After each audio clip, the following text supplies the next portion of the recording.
Well, guys, UFC 322 just wrapped up, and I want to give my immediate reaction right after the fight. And the thing is, I never like to make my immediate reactions after fights like this while the emotions are running high. There's still a little bit of adrenaline from watching these fights and stuff. Everyone's a little bit amped up, but I just want to give my immediate thoughts post-fight. I want to go through the main card, let you know what I thought. I thought that the first three fights were absolute bangers, and the last two, not so much.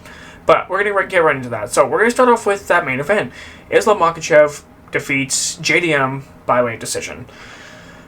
Okay, look, I don't want to be harsh, right? I want to, be honest in what I think.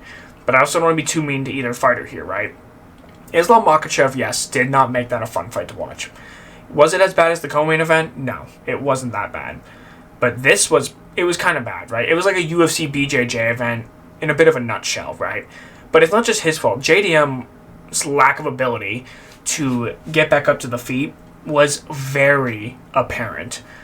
I thought that him having that sort of size, something that Islam wasn't used to facing, would be kind of a bit problematic in a fight like this. But and I thought JDM working with Craig Jones and stuff, I just thought that this was going to be a little bit better. But people are going to say that this is similar to Hamzat DDP. I don't think that this is that bad. At least Islam tried to go for, a few submissions and stuff. I mean, I don't know. It was a bit of a tough fight to watch. JDM became very frozen and defensive in front of Islam. It was very apparent. And it's the same thing that happens with a lot of Islam's opponents. They become very hesitant because of the takedown threat, which makes Islam, look a lot better. The thing is, when you're in JDM's corner, you got to be thinking, we know that you're losing this fight. And we know that things just aren't going well for you.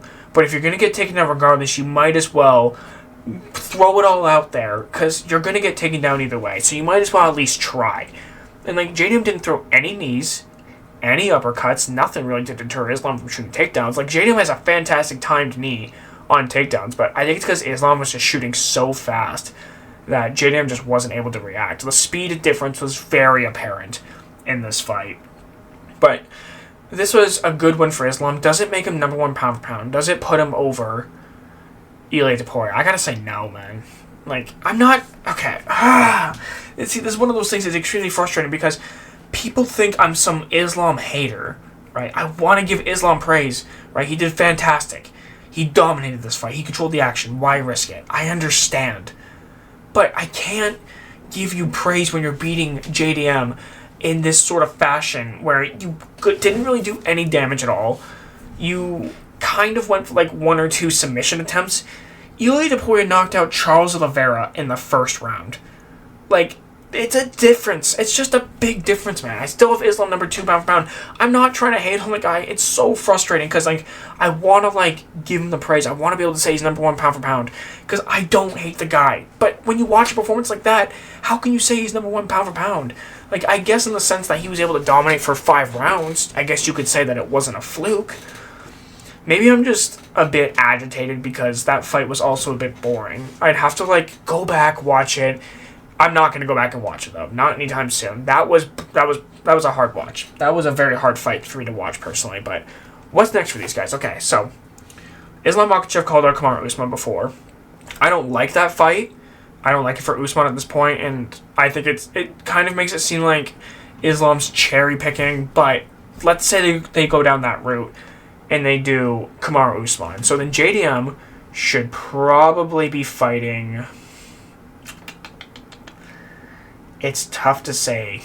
It's really tough to say who JDM should be fighting next. He perhaps could fight the winner of... he could fight Ian Gary if he beats Bilal Muhammad, I guess.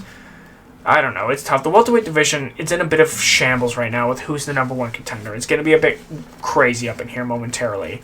But moving on to the blanket fest of the fight, where Valentina Blanket Shevchenko, when she's no longer the Bullet, she's going to be Valentina the Blanket Shevchenko, beats Zhang Weili 50-45. It was also a very boring fight, but this one was worse. Because of the lack of submission capability from Valentina Shevchenko, she played the wet blanket. And Weili couldn't do anything. The size difference was just too much. This is something I did say in my prediction video, that size could potentially become a factor here. But this is what I said during my live stream, that I thought that if Valentina wins this fight, women's MMA is dead. And it is. Like, I'm not trying to be disrespectful or anything. It's just a matter of fact. Women's MMA is just dead. Does anyone care? Like, her next opponent's going to be Natalia Silva. If she wet blanks Natalia Silva, it's really dead. Like, this is why I don't like dominant champions, because dominant champions make divisions boring, and it makes it less interesting, because it's like, why would I watch this if I already know who's going to win regardless? So, like, I don't love dominant champions, so I guess Zhang Weili should probably go back down to 115, take on Mackenzie Dern, get her belt back, and Valentina Shevchenko should fight Natalia Silva. I think that's probably the next best thing. Then we go to low IQ Sean Brady. Okay, I'm not trying to be disrespectful here, but I'm just a little bit flustered from this performance here. Michael Morales knocks out Sean Brady in the first round. Because the thing is, Michael Morales, this was definitely a game of reach being a factor, right? Because Brady didn't want to bum rush in for his takedown attempts, because he didn't want to risk getting countered. But the thing is, Michael Morales wasn't like throwing a ton of uppercuts. He threw a couple, but he wasn't throwing like a ton of them. A lot of what he was throwing was big looping haymakers. Like, Morales seems to rely heavily on his attributes, right? He seems to rely on his reach, speed, and power as a means, because he throws very wild shots, and he will leave himself very defensively open at times. But he made it work here against Sean Brady, because Sean Brady really wasn't able to get in, but he didn't really shoot a proper takedown attempt.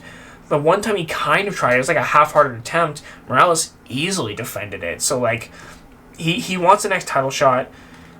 I don't think he should get the next title shot, though. It depends on how Ian Gary versus Bilal Muhammad goes.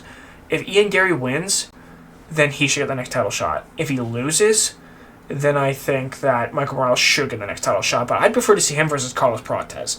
That fight would be a banger, right? Because both these guys have massive reaches. They're going to be able to touch each other on the chin. And it's going to be a matter of who's going to get knocked out first. That fight would be so explosive. That fight would be such a banger. I'm go with Carlos Prates, though, by way of cigarettes in the first round. Part of me is not even kidding. He'd probably start smoking a cigarette, put it out on Michael Morales' arm, and then just flatline him. You know, spinning heel kick or something absolutely insane. But, yeah, for Sean Brady, I mean, I guess you can give Sean Brady JDM. Maybe that would be a good fight. I don't know why I was overlooking Sean Brady. I don't know. But, yeah, I think that Sean Brady's next fight should be probably against JDM. They're both coming off losses. It makes sense. And JDM will get tested in the grappling once again. And we can see if Sean Brady is able to bounce back against a striker, but a different stylistic matchup of a striker. Then we go on to Carlos Prates knocking out Leon Edwards. I did predict a second round knockout. However, after that first round, I wasn't feeling as confident in that pick because Leon Edwards was able to control the action for the most part, landing decent leg kicks at a distance, was able to avoid the power of Prates and take him down. And I thought that he was going to win a boring decision. That's how it looked like the fight was playing out. But then Carlos Prates closes the distance, lands a big left hand that sits Leon down. And I don't know if you guys noticed this, but Leon was like smiling on the ground. It was creepy.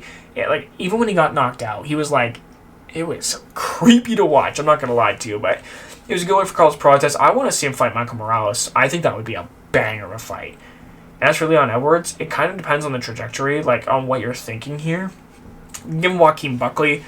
I would say give him someone like Gabriel Bonfim, though. It's almost like a stepping stone thing. And the thing is, after a fight like this, now that Leon Edwards is on a 3-fight loss streak, it makes the whole Kamaru Usman stuff just seem like a complete fluke.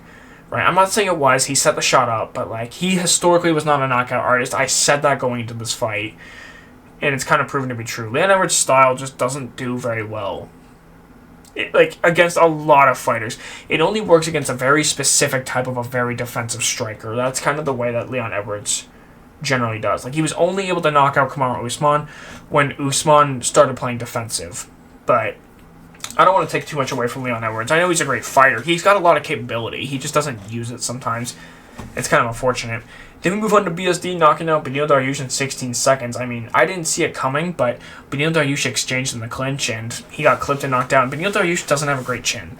It's a known fact. And BSD does hit hard, right? But the problem is, BSD's not overly technical. And with him winning this fight, now it's only up. Like, he's probably going to be fighting, like, Mateusz Gamrot next or something. Or possibly a Rafael Fiziev. Like, he's going to be fighting, like, top 10 opponents. But you know who I want to see BSD fight? Is Michael Chandler, bro. I want to see that fight. That would be explosive. That first round is going to be nuts. It's going to be chaos, and we're all going to love it, right? I know a lot of people don't like Michael Chandler for some reason. I understand that You know, he's a bit of a cheater in fights or whatever. I get it, but like, he's just a dog. I think it's because he's just so competitive that he wants to win by any means necessary. He doesn't care.